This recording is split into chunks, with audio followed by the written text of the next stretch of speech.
आप कहीं भी जाओ, आपको हर समय, हर जिले में, हर गांव में, हर ड्राइवर, हर ऑटो ड्राइवर आपको रोड का काम कितना अच्छा हुआ बताएगा। अच्छा, तभी तो हमको ऐसे रोड दिखाई दे रहे हैं और आपको हमेशा गड्ढे ज़्यादा और रोड बहुत ही कम मिल जाएगी। और ये कोई मैं छोटी और बड़ी सिटी की बात नहीं कर रहा हूँ, आप भारत में कहीं पर भी चले जाइए, आपको वहाँ रोड ऐसे दिखी जाएंगे। और आपको पता है हमारे रोड किस टेक्नोलॉजी से बनते हैं? हमने रोड बनाने में स्पेस टेक्नोलॉजी का उपयोग किया है।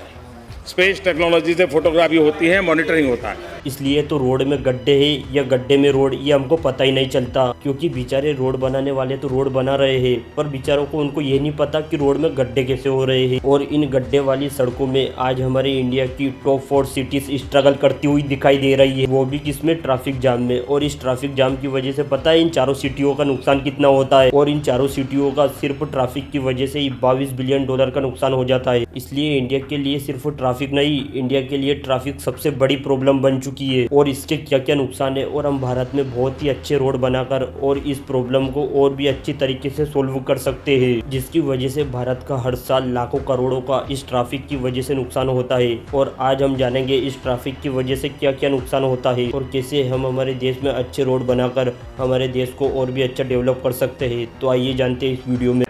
वाह क्या सीन है, वाह क्या सीन है। अच्छे दिन,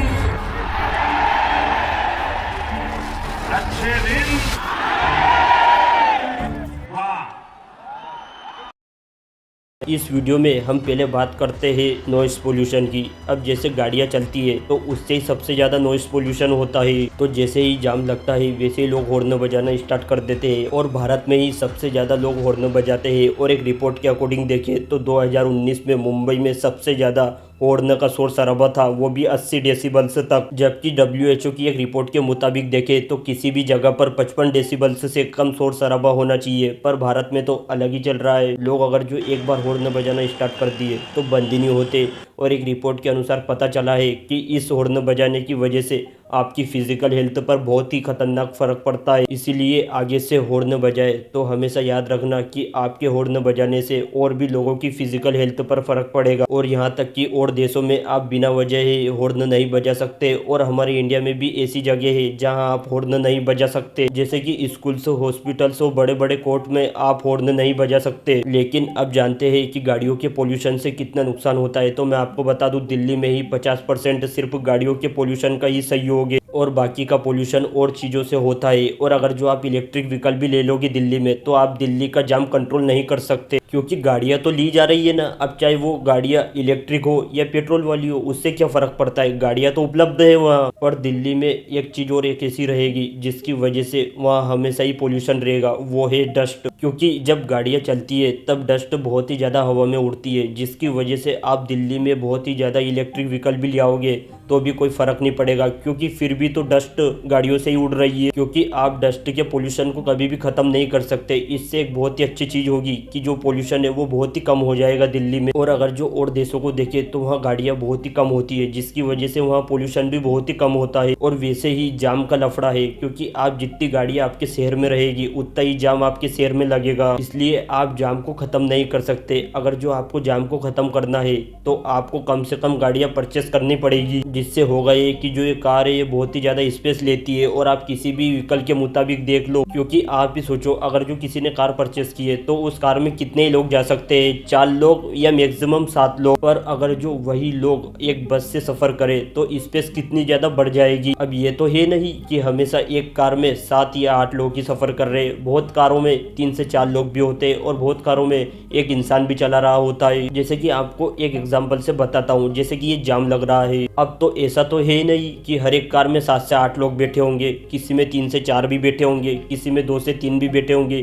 किसी कार में एक अकेला व्यक्ति भी कार चला रहा होगा। अब इससे जो जाम है वो बहुत ही ज़्यादा लग जाता है, क्योंकि इसमें हमको जगह बहुत ही कम मिलती है। क्योंकि आप ही अब ध्यान दो, जब जाम लगता है तब बहुत ही ज़्यादा उसमें कार ही इन्वॉल्व होती है, जिसकी वजह से जाम लगता है। और ये रिपोर्ट आपको बिल्कुल हिला देगी, क्योंकि आज भारत में सिर्फ 8% लोगों के पास अपनी पर्सनल कार है। इसलिए आज 50% इंडियंस कोई बाइसिकल्स, तो कोई बाइक, तो कोई स्कूटर ही चलाता है। मतलब आप सोचो, अगर जो भारत के 50% लोगों ने अपनी खुद की पर्सनल कार परचेस कर ली तो आप भारत के जाम को कभी भी कंट्रोल नहीं कर सकते, क्योंकि जब इंडिया में सिर्फ 8% लोगों के पास ही अपनी पर्सनल कार है, उसमें ही 2-2 3-3 घंटे जाम में हो जाते हैं। तो आप सोच ही सकते हो, जिस दिन इंडिया के 50% लोगों ने अपनी पर्सनल कार ले ली उस दिन इंडिया का हाल क्या होगा। लेकिन आगे जाकर लोग कार भी परचेस करेंगे, क्योंकि लोगों के लिए एक कार आने जाने का सफ़र नहीं, वो लोगों के लिए एक स्टेटस सिंबल बन चुका है। क्योंकि टीवीएस के एड में कार दिखाई जाती है, यहाँ तक कि आपको बड़े बड़े सॉन्ग में भी आपको कार देखने को मिल जाएगी। अब भाई टीवी और सॉन्ग्स में बहुत ही ज़्यादा कार तो दिखाई जाती है, अब जिससे बहुत ही ज़्यादा लोग कार परचेस करते हैं, क्योंकि टीवी और सॉन्ग्स में ये दिखाई जाता है कि कैसे एक कार है वो बहुत ही एक अकेले रोड पर चल रही है। लेकिन जब लोग कार को खरीदते हैं तब उनको पता चलता है कि रियलिटी क्या है, क्योंकि जब लोग कार परचेस करते हैं तो वो लोग ये सोचते हैं कि हम भी जाएंगे हमारे ऑफिस में, वो भी शीशों को नीचे कर अपनी भी ऑफिस में इज्जत रहेगी, अपनी भी ऑफिस में कार रहेगी और अपन भी हवाबाजी करेंगे। लेकिन रियलिटी आपके सामने है, जहां लोग हवाबाजी की सोचते हैं वहीं लोग आज 3 से 4 घंटे जाम में फंस कर रह जाते हैं। फिर इसके बाद लोग फिजिकल हेल्थ जैसी प्रॉब्लम्स से गुजरते हैं। अब मैं ये नहीं कह रहा हूँ कि आप कार को परचेस ही मत कीजिए, क्योंकि मैं ये कह रहा हूँ कि जब आप किसी चीज़ से आपके ऑफिस में आसानी से जा सकते हो तो भाई क्यों ही अपनी फिजिकल हेल्थ को यूं ही प्रॉब्लम देते हो। जब लोग अपने काम को करने के लिए बस से जा सकते हैं या बस का इस्तेमाल कर कहीं पर भी जा सकते हैं, और जिसके बाद उससे कितनी ज़्यादा स्पेस बच जाएगी। अब आप में से कुछ लोग बोलोगे कि भाई बस कितनी स्पेस लेती है एक कार के मुताबिक, तो भाई आप ये भी तो समझो जो बस है वो कितने लोगों को अपने साथ ले जा सकती है।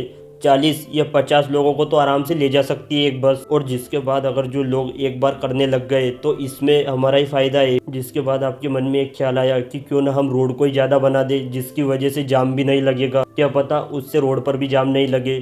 तो भाई ये गलती से भी मत सोचना, क्योंकि आज अमेरिका में दुनिया का सबसे बड़ा रोड नेटवर्क है और वो भी इतना एडवांस, फिर भी आज वहाँ बहुत ही ज़्यादा जाम लगता है। और वहीं अगर जो इंडिया में भी बहुत ही ज़्यादा रोड बनाए गए तो लोग उसकी इज्जत भी नहीं करेंगे, क्योंकि जब लोगों को स्पेस बहुत ही ज़्यादा दिखती है तो लोग ये सोचते हैं कि हम भी हमारी एक कार परचेस करें। और अगर जो इंडिया में लोग कार भी परचेस करेंगे तो इंडिया में पहले से ही कार की संख्या बहुत ही ज़्यादा है। जहां इंडिया में कार की संख्या बढ़ी रही है, पर वहीं इंडिया में ऑटो रिक्शा भी किसी से कम नहीं है। कोई भी कहीं पर कट मार दे रहा है, और जिसमें ये इतने स्लो है कि जो बेचारा अपनी कार को आगे निकालना चाहता है वो भी अपनी कार को आगे नहीं निकाल सकता। और बहुत ही बार इन ऑटो रिक्शा की वजह से इंडिया की सड़कों पर जाम लग जाता है। और आपको ये बात हैरान कर देगी कि जो लोग अपनी इंडिया में बहुत ही ज़्यादा ये दुकानें बाहर लगाते हैं, जैसे कि सब्जी वाले की दुकान को देख लो, और ये भी एक बहुत बड़ी प्रॉब्लम हो सकती है हमारी इंडिया में। और आपको ये सब चीज़ें दूसरे देशों में थोड़ी दिखेगी। अब जिसके बाद अगर जो गवर्नमेंट चाहे तो इस सब्जी मार्केट को भी रोड पर से हटा सकती है, लेकिन हमारी सरकार क्यूट बहुत है, क्योंकि वो भीतर से इमोशनल हो जाते हैं कि बेचारे ये भी तो गरीब लोग हैं, ये 5 पैसे कमा लेंगे तो क्या हो जाएगा। मतलब चाहे उनके चक्कर में कितने लोगों का ट्रैफिक में समय खराब हो,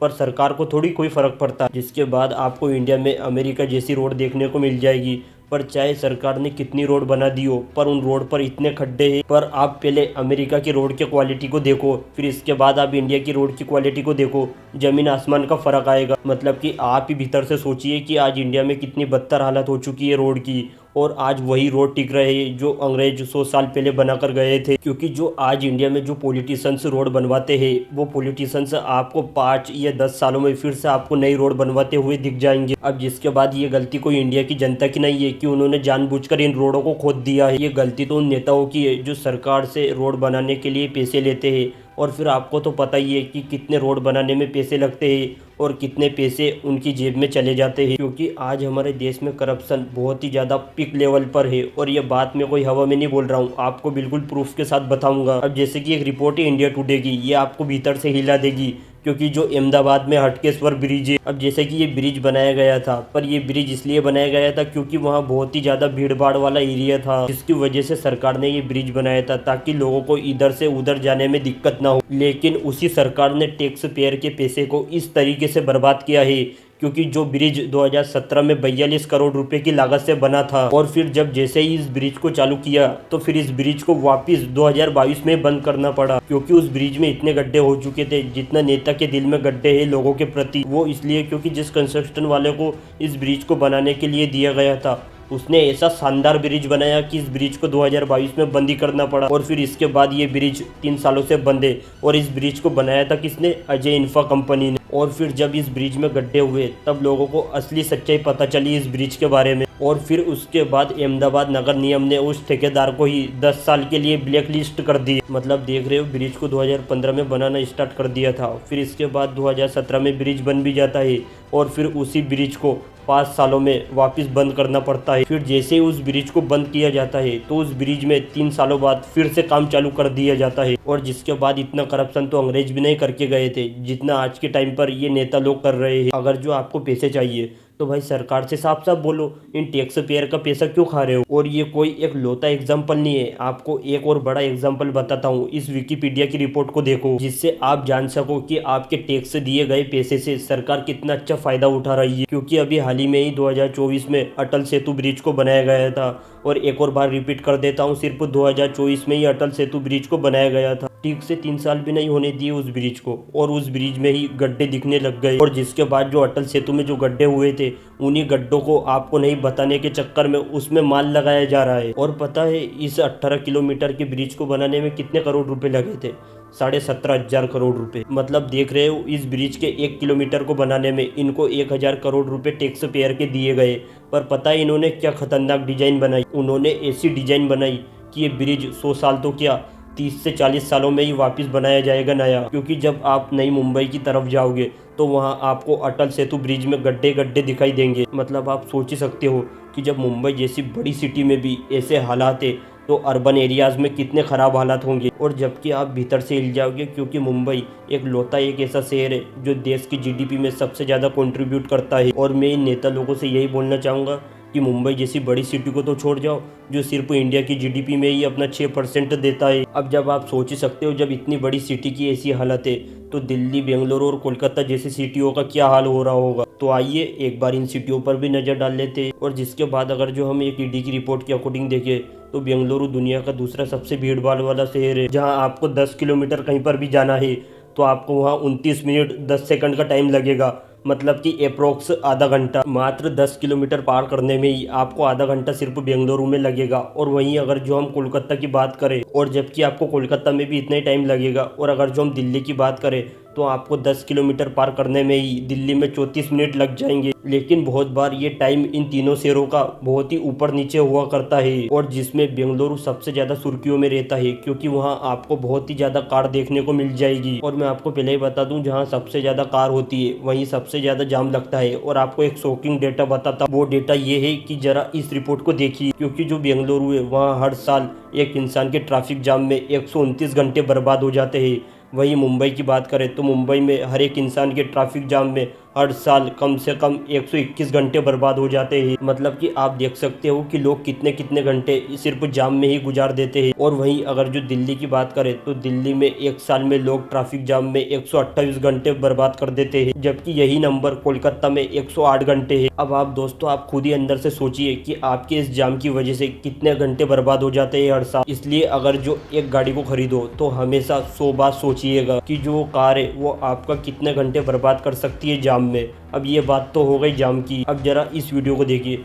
श्रीमान्य नेताजी के कातिले की वजह से और सारे रोड को खाली कर दिया, और जो नेताजी का कातिल है वो सबसे आगे चलेगा। और जो लोग इस रोड पर आ रहे थे उन लोगों को एक्साइट कर दिया कि कहीं नेताजी अपने घर जाने में या अपने काम करने में कहीं लेट नहीं हो जाए। और यहाँ तक कि नेताजी की कातिले की वजह से उस एम्बुलेंस को भी एक्साइट कर दिया है जिसमें वो पेशेंट अपनी मौत की भीख मांग रहा है। अब जिसके बाद लोगों की जान जाए तो जाए, पर नेताजी का कातिला रुकना नहीं चाहिए। अब जहां आपको इतनी जल्दी है कहीं जाने की और उसी की वजह से आपने बहुत सारे लोगों का टाइम यूं ही बर्बाद कर दिया, तो आपके लिए आप 2 से 3 हज़ार करोड़ रुपए खर्च कर एक अलग में ही आप सड़क क्यों नहीं बनवा लेते। फिर उसके बाद आप चाहे इसमें दिन भर ही गाड़ियाँ चलाओ कि हम आम लोगों का ही सिर दर्द बनोगे। अब जिसके बाद उस एम्बुलेंस में एक इंसान बेचारा मरा जा रहा है, पर नेताजी को इतनी भी थोड़ी टेंशन है। आप टेंशन मत लीजिए, आपने जिस नेता को बनाया है वही नेता आगे जाएगा, और चाहे लोगों का समय बर्बाद हो तो हो। अब जिसमें से आप कुछ लोग सोच रहे होंगे कि भाई तेरी नेता लोगों से दुश्मनी क्या है, तो भाई मेरी इनसे कोई दुश्मनी नहीं है, बस मैं आपको इंडिया की एक हार्श रियलिटी बता रहा हूँ।